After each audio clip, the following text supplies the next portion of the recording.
Before we get into why Triple H was so despised by the WWE Universe, let's first take a look at his rise to power. Triple H, also known as Paul Levesque, made his debut in the WWE in 1995 as a cocky and arrogant heel. He soon formed the infamous stable known as D-Generation X alongside Shawn Michaels, and became a major player in the Attitude Era.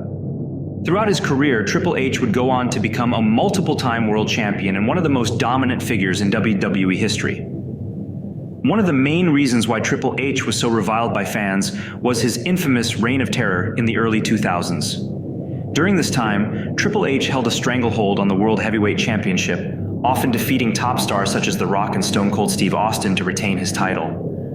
Many fans felt that Triple H's reign as champion was monopolizing the main event scene and preventing other talents from reaching the top.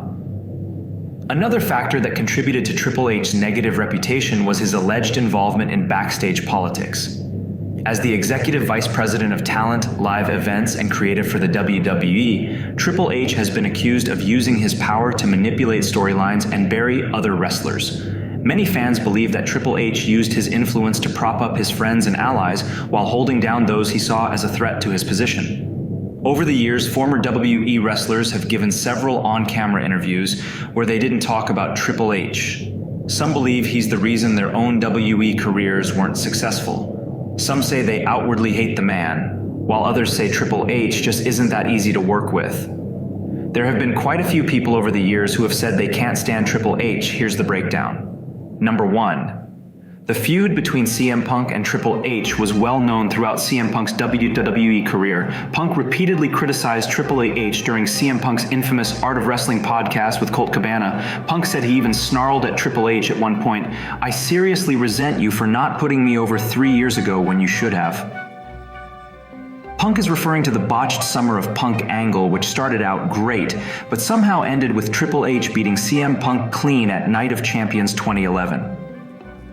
In Punk's last meeting with Triple H and Vince McMahon before he left WWE for good, he told them, "You've tied me up, you've killed me creatively, you've made this a very toxic environment, I don't want to stay here any longer." Number 2.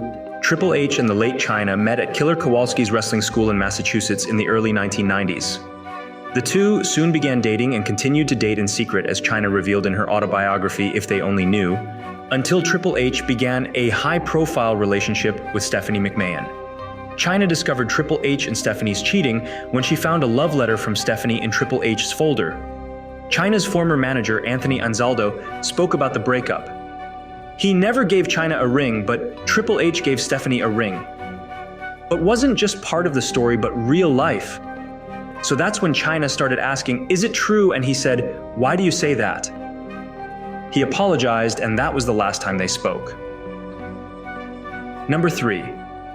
After leaving WWE in 2016, Del Rio was very critical of many things in WWE, especially Triple H. While drunk on Periscope Live via Fightful, Del Rio said, "Everybody knows how I feel about this company. Everybody knows how I feel about WWE, and I'll say it again. Those asses from WWE, especially the ones with the big noses. So I'm going to put this back on the page because I don't care anymore." On the same Periscope, Del Rio would even threaten to go to Stamford and attack Big Nose and Little Villain. Oddly enough, Del Rio said that Paige led him to believe that Triple H was responsible for leaking her sex tape, which is why he was mad at Triple H. Much has been made of the toxic relationship between Paige and Alberto Del Rio, with both sides accusing both sides of drugs and physical abuse, so what really happened during that time will never be known. Del Rio recently tweeted a picture of himself in the ring with Triple H while he was WWE champion and hinted at a return to WWE. Although Del Rio's behavior since leaving WWE makes it highly unlikely. Number 4, Rob Van Dam has had a successful career in WWE, but according to RVD himself, he could have achieved a lot more without Triple H.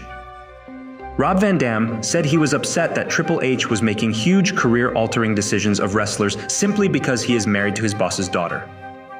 Speaking on wrestling's two-man Power Trip podcast, Van Dam talked about how Triple H positioned himself backstage.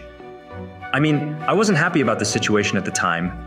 You don't look at it like, hey, this guy is not a CEO, but whatever his position was at the time, is qualified to make important decisions." You look at it more like, it's not fair just because he's with the boss' daughter. Many wrestlers aren't old enough to see the big picture, so their perspective will always be like in the book they wrote. I would have had a great career without him. Number 5, Bret Hart has been very critical of Triple H. Bret Hart even criticized Triple H's critically acclaimed WrestleMania 28 match with The Undertaker, calling the match mediocre and a 3-10 or 4-10 at best. Hart also said he couldn't think of a great match Triple H had ever had. In an interview with the 81 podcast, Hart continued, "There's always some people that no matter what they do to them, you always wonder how they got there. I never thought Triple H ever had an original idea for anything. I always thought he was overrated. The reason people even know him or remember him today is because daddy or daddy-in-law put him over." Number 6, Mr. Kennedy's WWE career has been characterized by ups and downs. At points in his WWE career, Kennedy seemed primed for a big main event, and his natural charisma seemed like a perfect fit for WWE. Kennedy seemed on the verge of greatness many times. He won Money in the Bank, but was quickly injured, and then almost confirmed as the illegitimate son of Vince McMahon. But that too was voided when Kennedy was suspended for steroid use. Unfortunately, that never came to fruition for the future TNA World Champion. Kennedy's backstage issues with Randy Orton were well known, with Orton accusing Kennedy of seeing him as a danger in the ring. However, Kennedy revealed in a TNA promo that he also had issues with Triple H. Kennedy revealed that Triple H had turned Vince McMahon against him. Throughout his career, Triple H feuded with some of the most beloved and iconic figures in WWE history. From battles with The Rock and Stone Cold Steve Austin to clashes with Daniel Bryan and CM Punk, Triple H consistently found himself at odds with fan favorites. His ruthless tactics and underhanded maneuvers only served to deepen the animosity towards him from the WWE universe. In recent years, Triple H has undergone a transformation from despised villain to respected authority figure. Through his work as the founder and head of NXT, WWE's developmental brand, Triple H has earned praise for his work in nurturing and developing new talent. His contributions behind the scenes have helped to shape the future of the WWE, earning him newfound respect from fans and peers alike. While Triple H may have been the most hated man in WWE at one point, there's no denying the impact he has had on the industry.